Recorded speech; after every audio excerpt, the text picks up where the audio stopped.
ആദ്യത്തെ എൻ്റെ പണിയെന്ന് പറയുന്നത് ഗാക്ക് ഫ്രൂട്ട് ഉണ്ട്. ഗാക്ക് ഫ്രൂട്ട് കുറേ പഴുത്ത് കിടക്കുന്നുണ്ട്. ആ ഗാക്ക് ഫ്രൂട്ട് എല്ലാം പറിച്ചെടുക്കുക. അപ്പോൾ ഒത്തിരി ആളുകൾ സീഡിന് വേണ്ടി ചോദിച്ചിട്ടുണ്ട്. കൂടുതലായിട്ടും ഹൈദരാബാദ് പ്രദേശങ്ങളിൽ നിന്നാണ് സീഡ് ചോദിച്ചിരിക്കുന്നത്. അപ്പോൾ അവർക്ക് സീഡ് അയച്ചു കൊടുക്കണം. അപ്പോൾ അടുത്ത ദിവസമാണ് അവരോട് കൊടുക്കാമെന്ന് പറഞ്ഞിരിക്കുന്നത്. അപ്പോൾ അതിന് വേണ്ടി നമ്മൾ ഇതിനകത്തുനിന്ന് ഫ്രൂട്ട് കളക്ട് ചെയ്യാൻ പോവുകയാണ്. ഇത് കണ്ടോ, പന്തൽ നോക്കിക്കേ, പുറത്തുനിന്നുള്ള ഒരു പന്തൽ കണ്ടോ. ഈ 2 പന്തലുകളും നമ്മുടെ ഗാക്ക് ഫ്രൂട്ടിൻ്റെ പന്തലുകളാണ്. അപ്പോൾ ഇതുപോലെയുള്ള പച്ച കളർ വരുന്നത് നമുക്ക് തോരൻ വെക്കാൻ വേണ്ടി, തോരൻ മെഴുക്കുവരട്ടിയൊക്കെ വെക്കാൻ വേണ്ടി ഉപയോഗിക്കാൻ സാധിക്കും. അത് കഴിഞ്ഞ് ഓറഞ്ച് കളർ വരും. ഓറഞ്ച് കളറിൽ നിന്ന് റെഡിഷ് കളർ വരും. ഇത് നമുക്ക് ഹാർവെസ്റ്റ് ചെയ്യാറായതാണ്. ഒത്തിരി ആളുകൾ ചോദിക്കുന്നുണ്ട്, നല്ല രസമാണിത് കാണുമ്പോൾ, അപ്പോൾ വെറുതെ കഴിക്കാൻ പറ്റുമോ എന്ന് ചോദിക്കാറുണ്ട്. കഴിക്കാൻ പറ്റില്ല, വെറുതെ കഴിക്കാൻ കൊള്ളില്ല. ജ്യൂസിന് വേണ്ടി മാത്രമേ കൊള്ളുള്ളൂ. അപ്പോൾ നമുക്ക് നാരങ്ങ വെള്ളത്തിൻ്റെ കൂടെയോ അല്ലെങ്കിൽ പൈനാപ്പിൾ അങ്ങനെ മറ്റെന്തെങ്കിലുമൊക്കെ അടിക്കുന്നതിൻ്റെ കൂടെ ഇത് ചേർക്കുക. കളറുള്ളൊരു ജ്യൂസായിട്ട് നമുക്ക് അത് കിട്ടും. ഒത്തിരി ആൻറ്റി ഓക്സിഡൻ്റ് ഉണ്ടെന്നാണ് പറയുന്നത്. പുറന്നോടിന് നല്ല കട്ടിയുണ്ട്.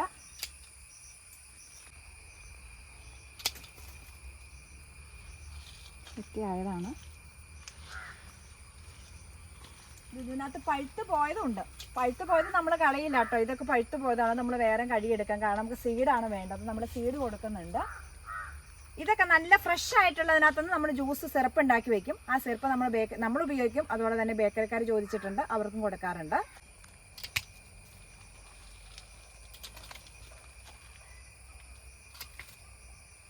ഇതൊന്നും ആയിട്ടില്ല. ഇതൊരു മഞ്ഞ കളറിലേക്ക് ആയിട്ടുള്ളൂ. ഇനി ഇത് ഓറഞ്ച് കളർ വന്ന് പിന്നെയാണ് റെഡിഷ് കളറിലേക്ക് വരുന്നത്.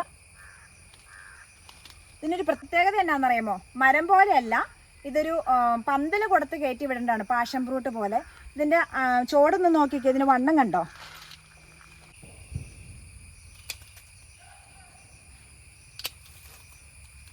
നമുക്ക് അടുത്ത കൊട്ട നിറഞ്ഞു. ഇത് ഞാനൊന്ന് മുറിച്ച് കാണിച്ചു തരാം.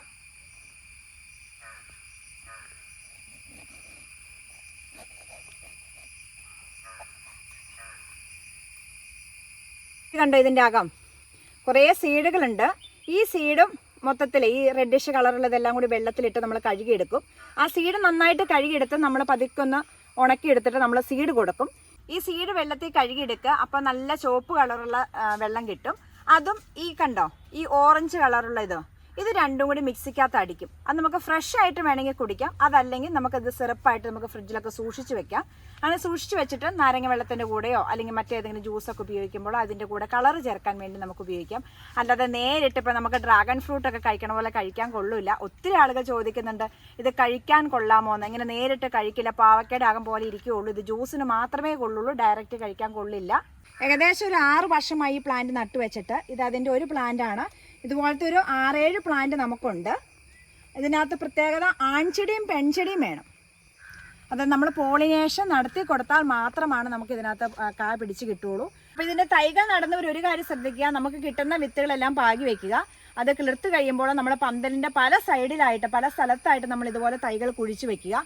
എന്നാലാണ് നമുക്ക് ആൺചെടിയും പെൺചെടിയും കിട്ടുകയുള്ളൂ.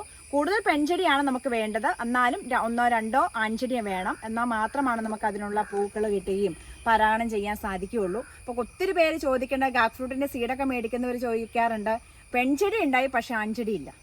ഒരു കാര്യമില്ല, വെറുതെ പൂവുണ്ടായിട്ട് കൊഴിഞ്ഞു പോവുള്ളൂ, കാ പിടിക്കില്ല. ഇനി ആൺചെടി മാത്രമുണ്ടായി പെൺചെടിയില്ല, അതും ഒരു കാര്യമില്ല.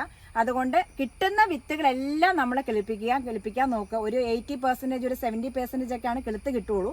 അതിനകത്ത് കിട്ടുന്ന എല്ലാ തൈകളും പല സ്ഥലത്തായിട്ട് കുഴിച്ചു വെക്കുക.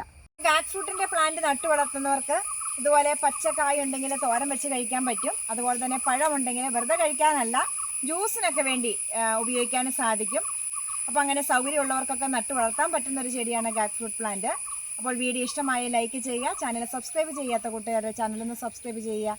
മറ്റൊരു വീഡിയോയുമായി നമുക്ക് അടുത്ത ദിവസം കാണാം. എല്ലാവർക്കും നന്ദി.